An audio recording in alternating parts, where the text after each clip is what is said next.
Salman al-Farsi. Salman al-Farsi, what was his story? Salman al-Farsi was the son of the firekeeper. So his father taught him how to keep the fire going and whatnot. So he would go and take care of the fire and come back home. That's his job. They are priests of the fire. They're priests of the Zoroastrian or the Majus as we call them. So Salman al-Farsi would go to the fire and keep on lighting it up.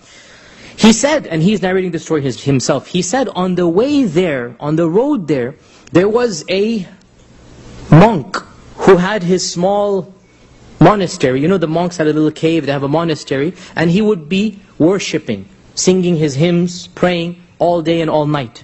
And it intrigued me that this person has a different religion. And I passed by every day and I'd listen to his hymns. I'd listen to his chantings. And it was mesmerizing.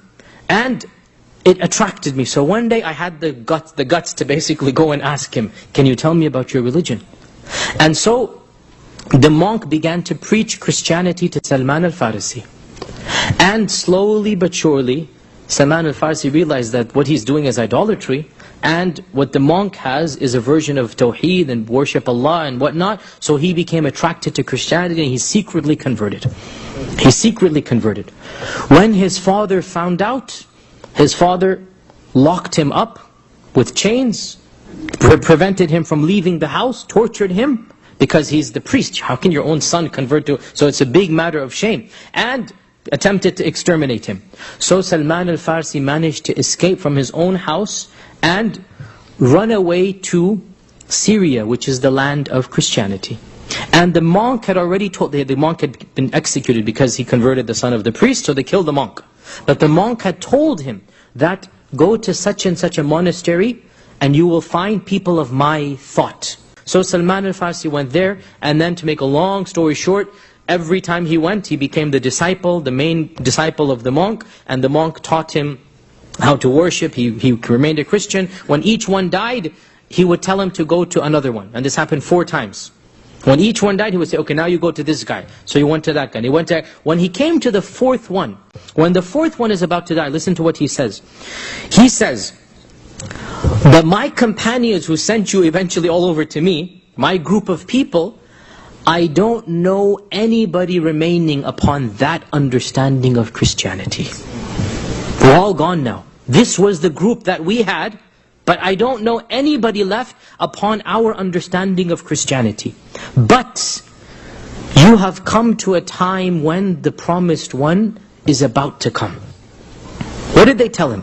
They said, you're just about to come to the time when the man that Jesus Christ predicted is about to come. We know it, the signs have been met. What are these signs? We don't know. But these people knew. So they're telling Salman, the signs have all come. And his time is just around the corner. So he told Salman, my advice to you is you go seek this man out. Go seek this prophet out. How? Where am I going to go? I will tell you 3 signs. I will tell you 3 signs. Number 1, he shall appear in a land that is full of dates. First sign. Go to the land that is known for dates. Number 2, he will have a physical mark on his back. In Arabic we call khatam, the khatam or the seal of the prophecy. I'll talk about this inshallah later on. This is the second sign. Number 3, he said that this man will accept gifts, but he's never going to accept charity. He will accept gifts, but he will never accept charity. Salman asked, his sheikh died, his teacher died. This is the 4th sheikh now from his house. So we can imagine, he's already probably around 50 years old at this time. So he asks, what is the land that is the most well known for producing dates? He asks in Syria. He is told, the land of Khaybar. Khaybar, which is close to Yathrib. So he asks around, who amongst you is going to Khaybar? How can I go to Khaybar? So he is told, there are Arab caravans that trade in Damascus here. Get one of the caravans and go to Khaybar. Now, Salman is a monk, he's a priest. He has no money, he has no prestige, he has no clan, he has no society. And so he says to a group of Arab traders, are you going to Khaybar? They said, yes, we're going to Khaybar, come with us. When he joined their caravan, they kidnapped him, meaning they took him as a slave. So Salman is taken as a slave. And instead of ending up in Khaybar, he is sold to a group of Yahud who happen to live in Yathrib, which is later to be called Medina, because he had that sincerity. And so for decades he toiled in Medina as a slave, as a 70-year-old man, subhanAllah. As a slave, he's toiling in Medina. And rumors began to spread of a man claiming to be a prophet. And rumors began to spread that he's immigrating to Medina. And the Yahud began to be worried in trepidation, because they thought this is the king of the Arabs who's coming. And when the king of the Arabs come, then we're in trouble. And Salman, he tells us his story, that he was collecting dates from the top of the tree, and he heard his master speak with his brother, the master and his brother, that the king of the Arabs has arrived. This is the first hijrah, the first day of the hijrah. The king of the Arabs has arrived. This he's been waiting for the last 20 years. He literally jumps down and he runs to his master and says, "What happened? Did he come? Did he come?" And the master slaps him across the head and says, "Go back to your work. What are you worried about? You're a slave. Get back to your work." So Salman goes back, finishes what he's doing. When he finishes the chores that are assigned to him, he takes some of his dates, which was his own food, and he comes to the Prophet ﷺ. This is on the second, third day that he's in Medina. And he says that, "I heard that you're a stranger in this town. Here is some charity for you." Puts it in front. So the Prophet ﷺ tells the Sahaba, "Kulu," eat. But he doesn't eat anything.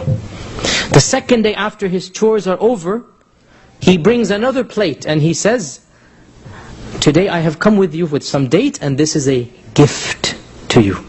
So the Prophet ﷺ tells the Sahaba, "Kulu," but he eats as well. So Salman, now his heart is racing. This is a land of dates.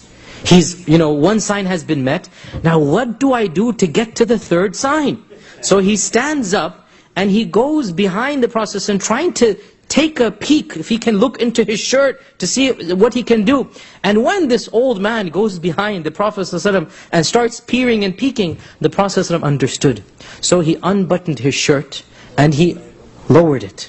He lowered it behind his back to literally show him the pigeon mark, the khatam. And when Salman saw this, he began crying and he began wailing and screaming. He came and he kissed the hands and the feet of the Prophet ﷺ, and he told him his whole story.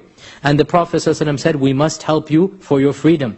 And the people put a ridiculous price on him. When they knew the Prophet ﷺ wanted him, they said, "You must give us," I forgot now, is it 150 dates, 150 date trees. Date trees. Salman says, "Where can I get 150 date trees from?" So the Prophet ﷺ said, "Next time it's the season to plant the seeds, call me." So the Prophet ﷺ came with his own hands. He planted 150 of those trees, and within a year there was full trees. So he said, here's your ransom, Salman, you're free. And Salman became a free Muslim, right? Because the Prophet ﷺ paid for his ransom through that barakah.